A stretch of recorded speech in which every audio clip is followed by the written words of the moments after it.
Humanity said no to the galactic powers, then began preparing for war. The document arrived without warning. No fleet, no escort, just a single silver probe that dropped out of faster-than-light travel directly above Earth's northern pole, broadcasting on every frequency humanity had ever used, and several it had not discovered yet. The message inside was not long. It did not need to be.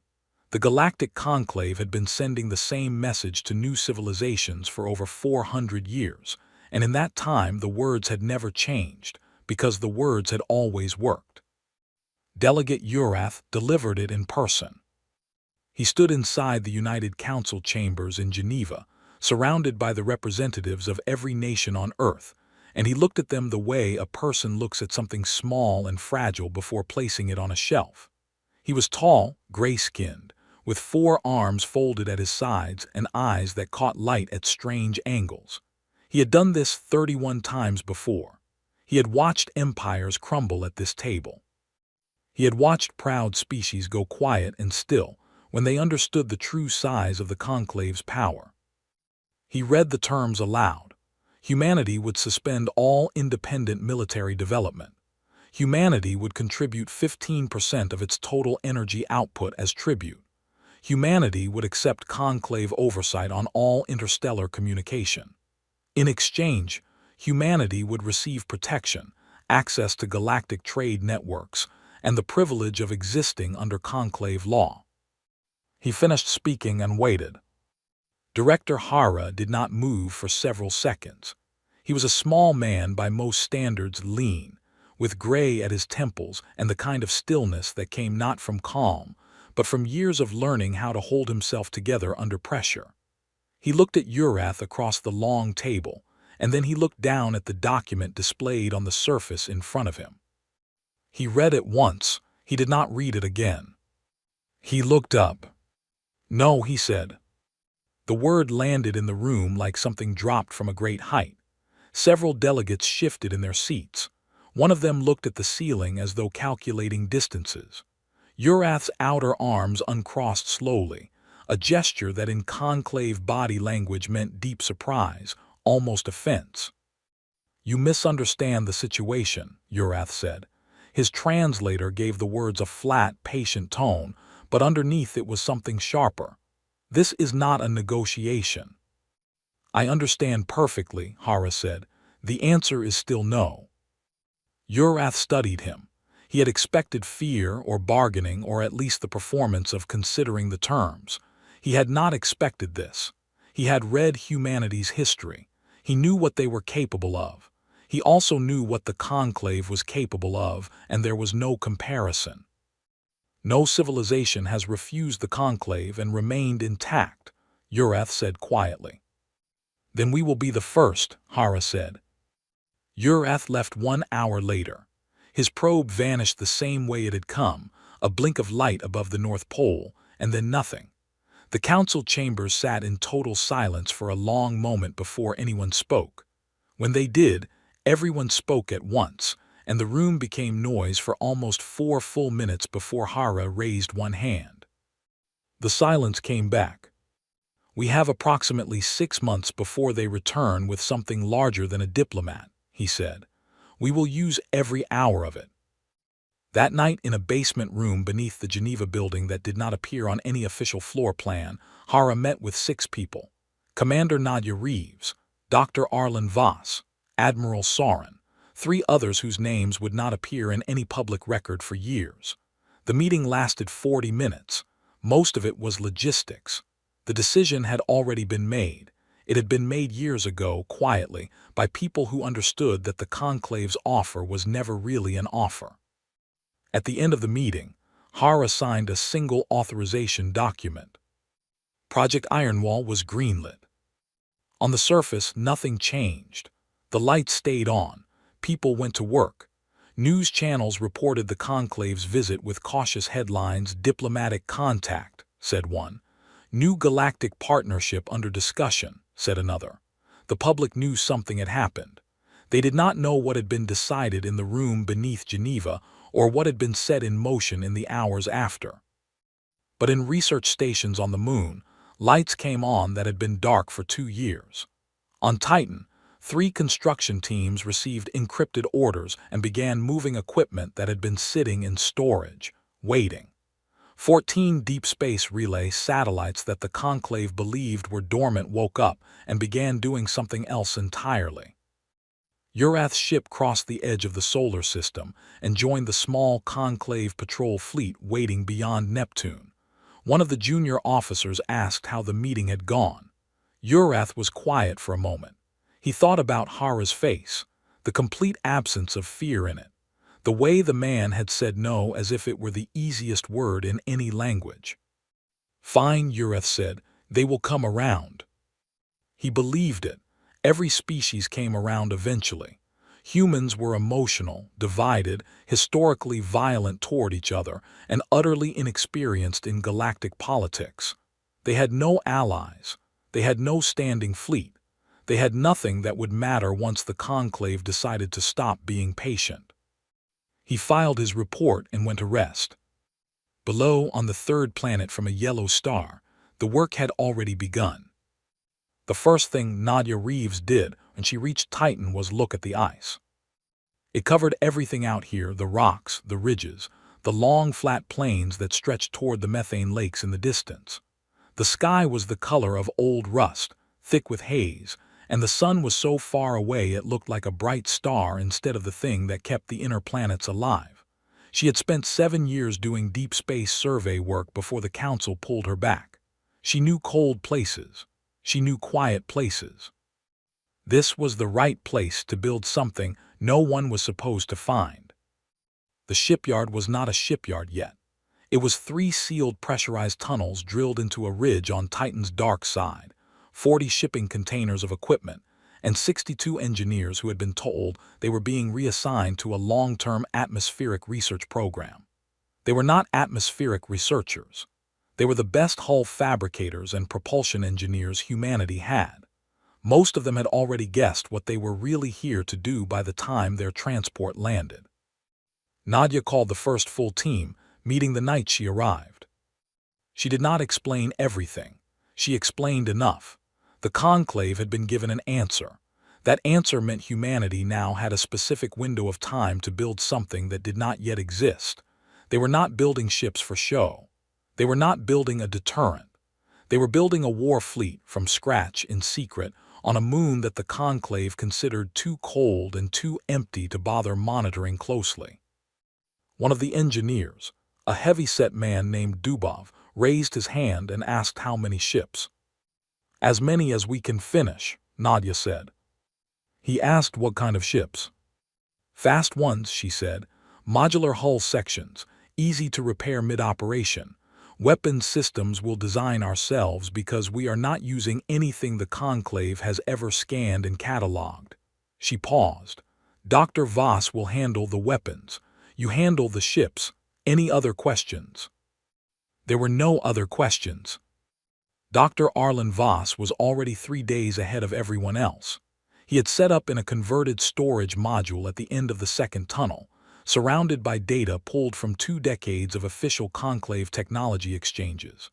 Most of it was standard stuff: engine schematics, atmospheric processors, medical scanners. All of it came with Conclave engineering signatures embedded deep in the code, like fingerprints. Voss had been studying those fingerprints for 4 years in his spare time, which his colleagues had assumed was obsessive curiosity. It was not curiosity. It was preparation. He knew something the Conclave did not know he knew. Their shielding technology had a flaw, not a design flaw, a physics flaw. The way Conclave energy fields worked, they operated on a tight resonance cycle. Beautiful engineering, incredibly efficient, but resonance cycles could be interrupted. If you hit the right frequency at the right amplitude, the cycle broke. The shield didn't just weaken, it collapsed entirely, instantly, like a sound wave canceling itself. Voss called it the shatter band. He had the theory worked out. He needed hardware to test it at scale. He sent Nadia a message with 2 lines in it. It said, "I know how to break their shields. I need time and parts." Nadia sent back, "How much time?" He sent back, 6 months. Nadia replied, "You have 3, get to work." Meanwhile, Lieutenant Priya Nair was doing something that looked, on paper, like routine satellite maintenance. She had a 2-person team and a small service craft, and they were moving through the outer solar system, visiting relay stations that had not been serviced in years. The Conclave patrol fleet beyond Neptune paid no attention. Maintenance craft were invisible. Everyone ignored maintenance. But each relay station Priya visited got a small hardware addition installed in its base unit, a passive scan module, something that listened to the Conclave fleet's internal communication frequencies and stored the data in compressed packages that would only transmit on a specific randomized schedule. Nothing active, nothing that could be detected, just listening.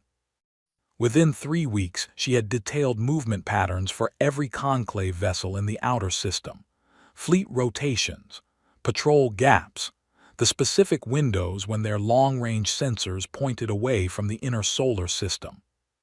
She sent the data to Nadia with a short note. "We have 12 minutes every 4 hours when no one is looking at us.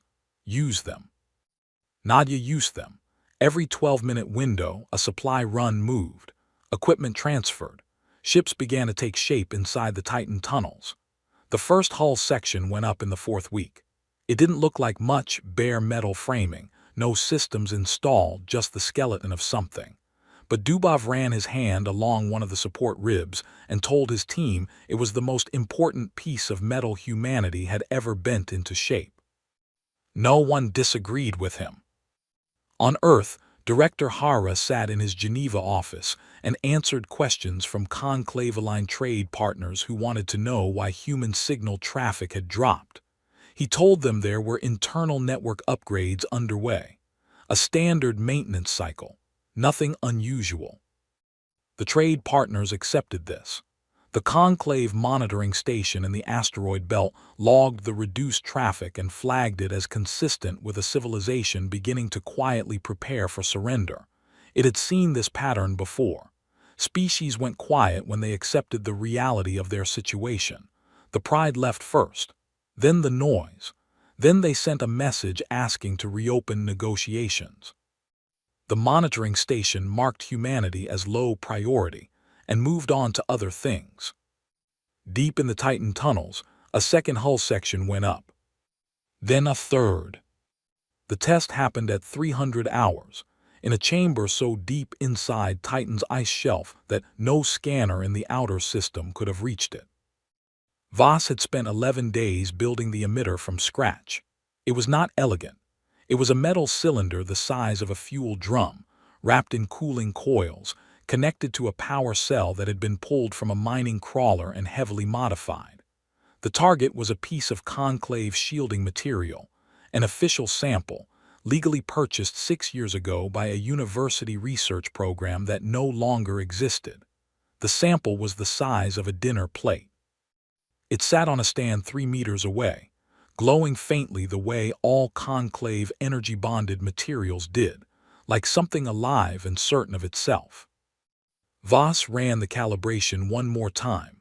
Then he looked at Nadia, who was standing at the back of the chamber with her arms crossed. "If this works," he said, "the shield collapses in under a second." "And if it doesn't," she said, "then we're back to conventional weapons, and conventional weapons don't win this fight." She nodded once. "Run it." He pressed the trigger. The cylinder hummed. The sound built quickly, a high tight frequency that was more felt than heard, climbing through the bones of anyone in the room. The conclave shield sample brightened for 1/2 second, as if defending itself, as if it sensed what was coming. Then it went dark. Not slowly, not gradually. It went dark the way a light goes dark when you cut the power, total, immediate, no process. The faint glow vanished. The material was just metal now, dead, an empty plate on a stand. The chamber was completely silent. Voss sat down on the floor, not from injury. He just needed to sit. He had been running on 4 hours of sleep for 11 days, and the thing he had believed in his calculations for 4 years had just happened 3 meters in front of him in a cave on Titan, and his legs simply stopped cooperating for a moment. Nadia walked to the stand and touched the material. Cold, no charge, nothing left. "How long to scale this up to ship-mounted weapons?" she said. Voss looked up at her. "Real answer or polite answer?" "Real answer. 8 weeks if nothing breaks. 12 if something breaks. The problem is power draw. At combat scale, each emitter is going to pull more energy than our current ship reactors are rated for. We need bigger reactors or more efficient emitters, and we don't have time to build bigger reactors from the ground up." "Can you make the emitters more efficient?" "I can try to reduce the power draw by about 30%. That gets us close enough that Soren's engineering team can handle the rest on the ship end." "Then that's what you do," Nadia said. She picked up the dead shield sample and turned it over in her hands. 30% reduction, 8 weeks. "I said 8 weeks if nothing breaks." "Nothing is going to break," she said. "I'll make sure of it." She meant that literally. 2 of Voss's 4 assistants were replaced the next day with better ones, people pulled from the Lunar Propulsion Lab who had worked on energy compression systems for 3 years. Parts requests went to the top of the supply queue. Voss did not ask how Nadia managed any of this, and she did not explain. That was the working relationship they had developed. He told her what he needed, she made it appear, and no one discussed the details. In the shipyard tunnels, Admiral Soren was doing what he had spent 30 years preparing for without knowing it. Soren had never wanted to be a wartime commander. He had spent most of his career in logistics, moving supplies across the solar system, managing fleet positioning for deep space survey missions, arguing in committee rooms about fuel allocation and maintenance schedules. It was not glamorous work, but it meant he understood, better than almost anyone alive, exactly what a ship needed in order to keep functioning after everything went wrong. He looked at the growing fleet and saw the problems immediately. Standard warship design was built around power, big weapons, heavy armor, maximum firepower concentrated on a few large vessels. The Conclave built ships that way. The problem with that philosophy was that it created targets. One large, powerful vessel was one thing the enemy needed to destroy. Soren did not want to give the Conclave a small number of large targets. He wanted to give them a large number of fast, hard-to-hit targets, each one capable of independent action, each one carrying Voss's shatter band emitters once they were ready. He scrapped the original designs on his second day and started over. The new ships were smaller, not tiny. They still needed crew quarters, reactors, weapons, and enough armor to survive a direct hit from one of the Conclave's standard energy bolts. But they were lean. No wasted space. Modular construction, meaning a damaged section could be cut loose and replaced without taking the whole ship offline. The engine design Soren used was built entirely from human-developed propulsion research. Nothing that had ever been registered with any galactic trade body, nothing the Conclave's technical analysts had ever scanned. He called the design class the Veil Frame. They were ugly ships. Flat profiles, no curves, built for function at the complete expense of form. But when the first complete Veil Frame fired up its engines in the test bay and hit projected speed in 40% less time than the original design specifications, Dubov whistled low and said they were the fastest things he had ever seen outside of a comet. Priya sent new patrol data from the outer system. The Conclave fleet had not moved. They were still beyond Neptune, rotating through standard watch cycles, and their attention was pointing outward, away from the solar system, watching for threats from the wider galaxy. The idea that humanity might be the threat, that it was the thing building in the dark behind them, had not entered their calculations. It would, but not yet. Voss sealed his lab door and started working on the power draw problem. He had 8 weeks. He planned to do it in 6. Urath came back with 12 ships.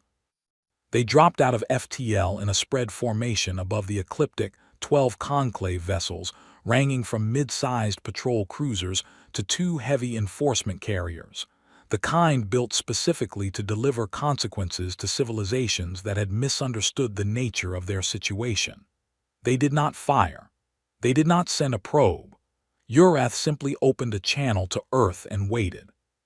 He waited 4 hours before Hara responded.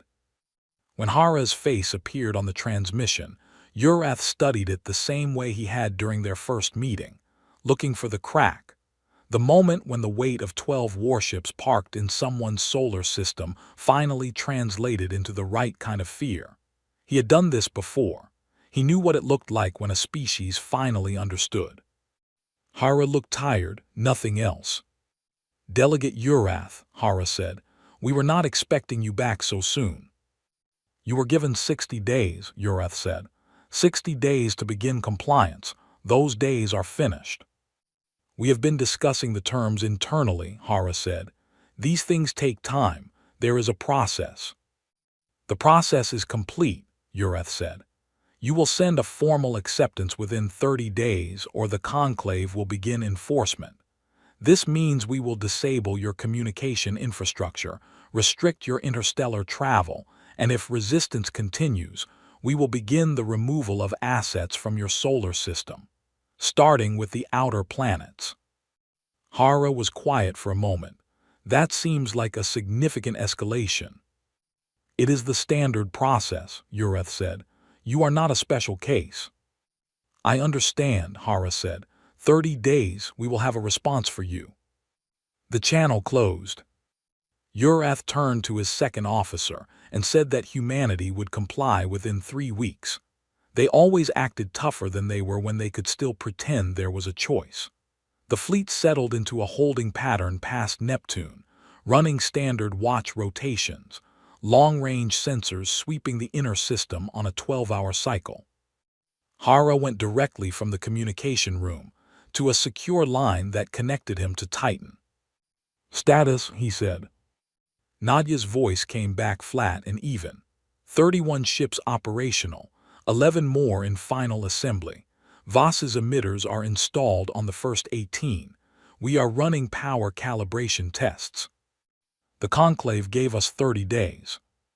"We need 22, she said, "possibly 20. 20 is better," Hara said. "We know," she said and cut the line.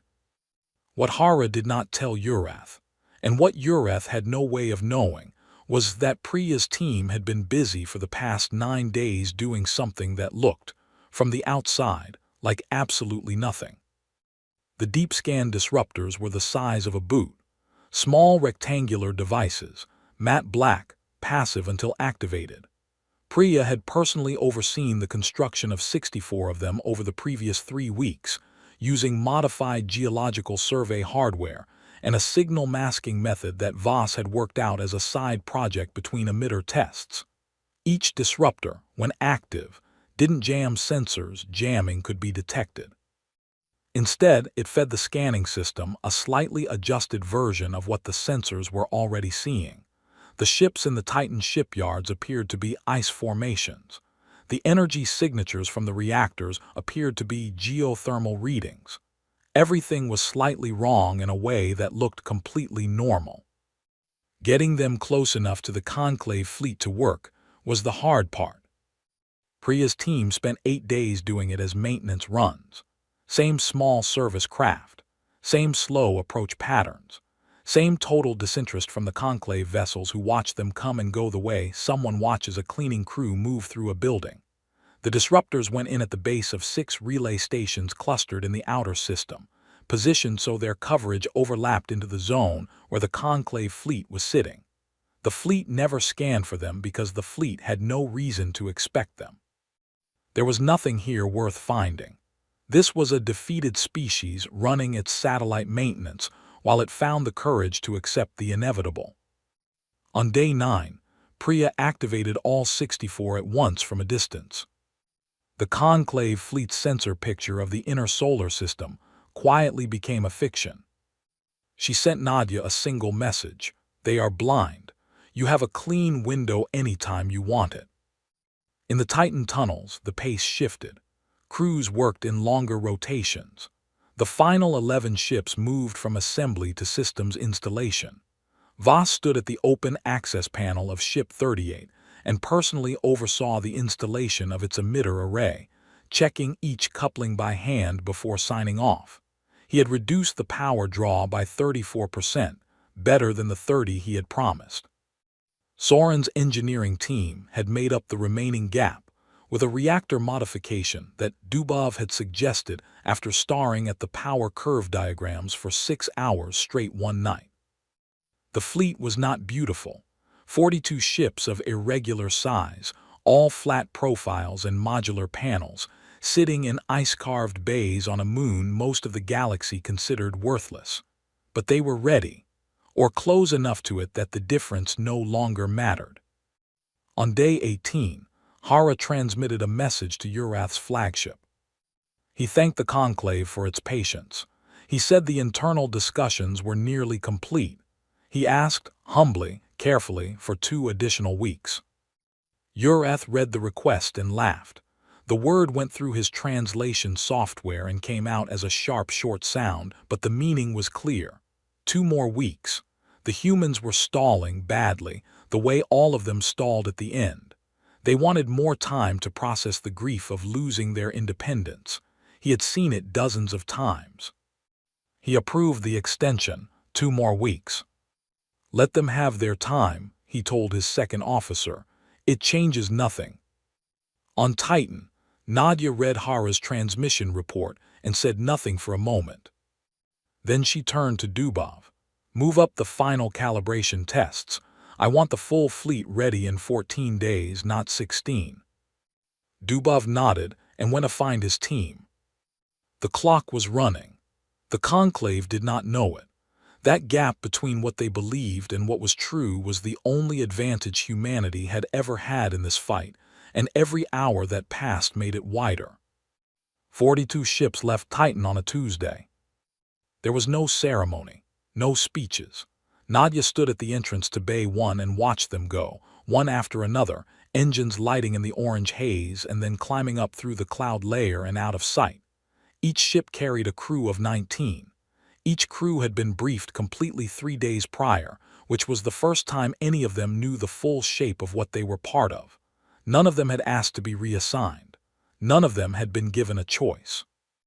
But when the briefing ended and the room sat quiet for a moment, a young engineer named Falk had said what most of them were thinking. Finally. Admiral Soren took the fleet command ship out last.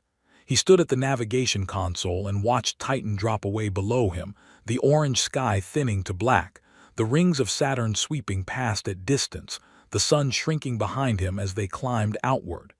He had spent 30 years moving things through this solar system. Supply runs, survey escorts, fuel transfers. He knew every patrol corridor and gravitational shortcut between the inner and outer planets better than he knew the rooms of his own house. He used that knowledge now. The fleet moved in 4 groups, staggered by 40 minutes, following routes that Priya had mapped using the Conclave Patrol rotation data.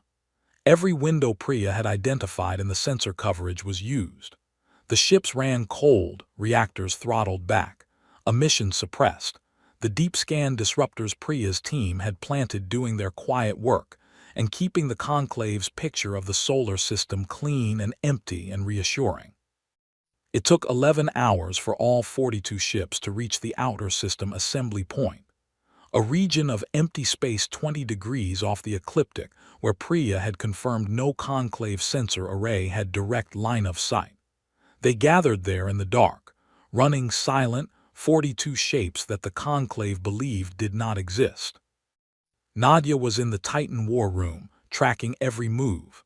She did not sleep. She drank water when Dubov put it on the table beside her and ignored it otherwise. The fleet's position telemetry fed to her board in real time. She watched the last ship arrive at the assembly point and let out a breath she had been holding for approximately 20 days. Fleet assembled, her comms officer said. I see it, she said. Tell Soren to hold position. Nothing moves until the window. The window was the 30-day deadline. Urath had given it. Hara had accepted it. The deadline expired in 16 hours.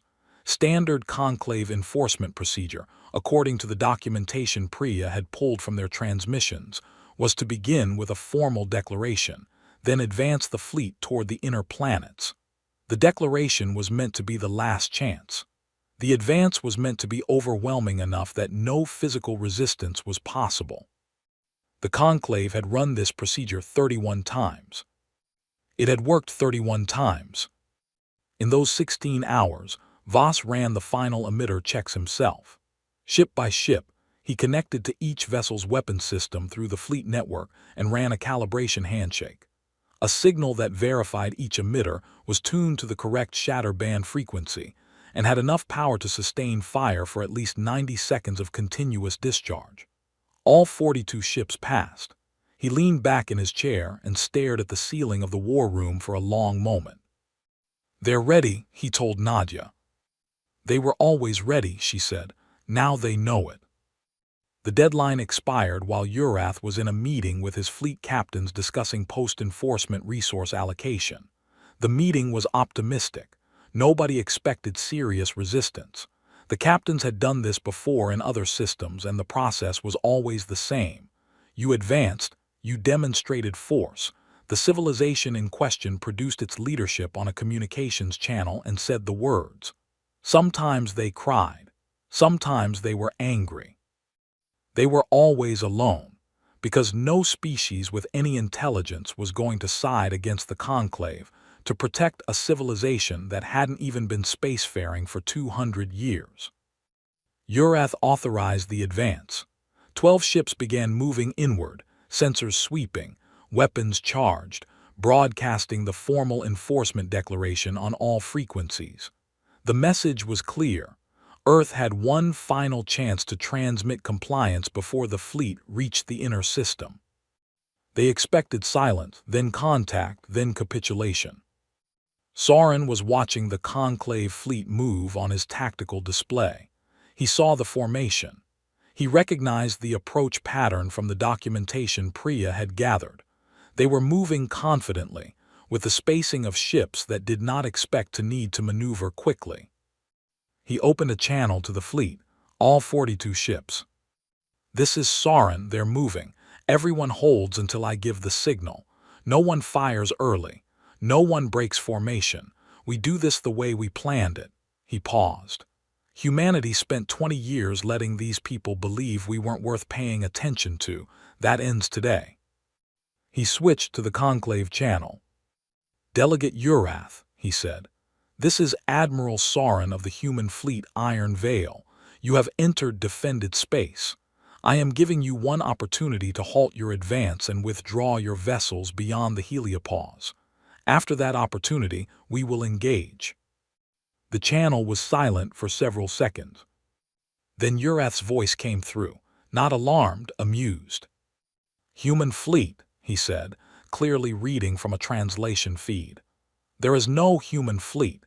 Stand down this communication before you embarrass your government." "Final warning," Soren said. Urath did not respond. Soren gave the signal. 42 ships came out of the dark simultaneously, engines at full burn, shatter band emitters charging to active state. The conclave's sensor systems, freed from Priya's disruptors the moment Soren gave the order, suddenly registered 42 contacts where there had been empty space, contacts moving fast, weapons hot, coming in from an angle the formation had no coverage for. Urath's bridge erupted into noise. "Shields up," he ordered. "All ships shields to maximum." The shatter band fired. Every shield in the conclave formation died at the same time. It happened in 0.4 seconds, which was how long the shatter band pulse needed to complete its resonance break across 12 separate vessels. There was no gradual dimming, no flicker. The energy fields that had protected conclave warships for 4 centuries simply stopped existing, all at once, across the entire formation, as if someone had reached into the physics of the situation and removed a rule. On Urath's flagship, alarms went off in every system simultaneously. The bridge crew had been trained for combat. Conclave enforcement vessels always were, but their training assumed shields would hold while they returned fire. Their training assumed they would have a few seconds to assess and respond. Their training had been built around 31 engagements where the other side had nothing capable of touching them. None of that training applied here. Sauron's fleet did not pause. They came in fast and they hit specific targets. Each human ship had been assigned a firing solution before the engagement began, not aimed at destroying anything, but aimed at disabling propulsion, communications, and weapons systems in a precise sequence that Nadia had designed over 3 days using the movement data Priya had gathered. It was not overwhelming firepower. It was surgical removal of capability, one system at a time. 3 Conclave destroyers lost engine function in the first 40 seconds. They were still intact. Their crews were unharmed, but they were not going anywhere. 2 more cruisers had their weapons arrays disabled by focused fire that threaded between hull sections with a precision that should not have been possible from ships Urath had never seen on any registry. He kept issuing orders, but the orders stopped connecting to outcomes. Every time he tried to regroup, the human fleet had already moved. They changed formation faster than his captains could track.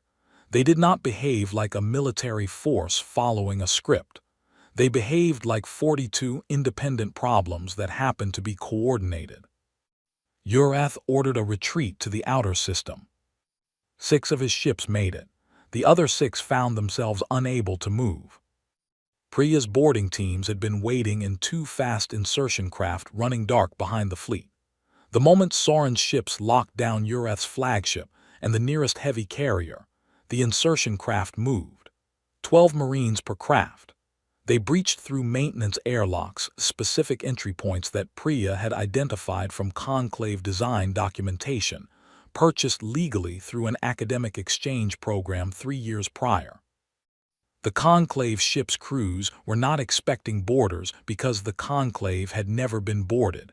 It was not a thing that happened to them. They were the force that imposed itself on others. Priya's team was through the flagship and on the bridge in 9 minutes. The bridge crew stepped back. Urath stood at the center of the room and looked at the humans filling his doorway, armored, armed, breathing hard from the breach, clearly ready for a fight, and he was quiet for a long time. "You had a fleet," he said. "Yes," Priya said. "We did not see it." "We know," she said. "That was the point." He was taken into custody along with his senior staff. No one was hurt. The Marines were understanding orders: no casualties, no damage beyond what was necessary. Hara had been specific about that in his final briefing. He did not want a massacre. He wanted a message.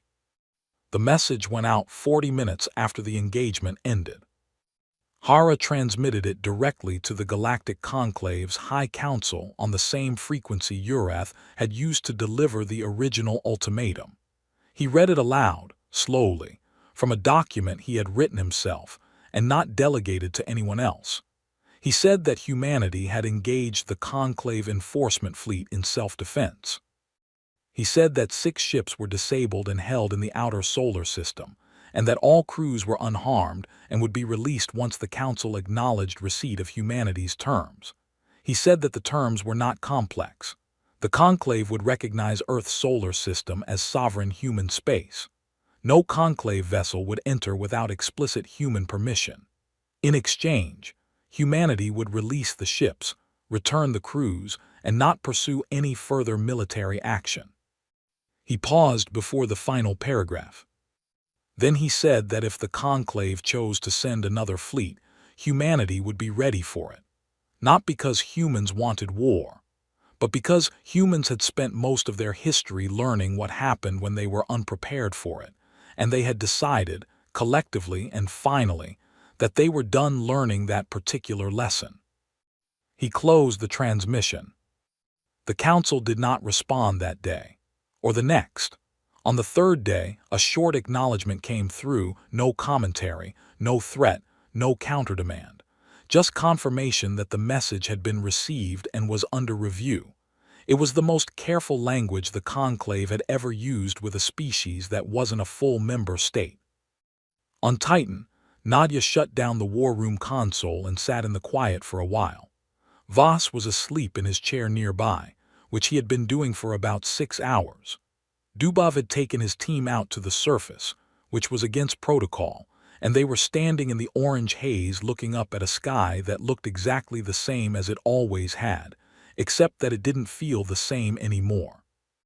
On Earth, the public learned what had happened in a broadcast that Hara delivered from the same room where he had said no to Urath months before. He kept it short. He explained what had been built and why. He explained what had happened in the outer system. He said humanity was safe. He did not say the threat was gone. He was not willing to lie about that. What he said was that humanity had answered a question the galaxy had been asking, and that the answer would not change, regardless of who asked it or how many ships they brought. In the outer system, the 6 disabled Conclave vessels sat and waited. Their crews were fed. Their life support ran fine. They watched the stars and tried to understand what had just happened to them, how a species they had dismissed, in a solar system they had considered irrelevant, had dismantled 31 prior certainties in the span of a single engagement. They did not have a good answer. But the humans, apparently, did not need them to understand it. They just needed them to remember it.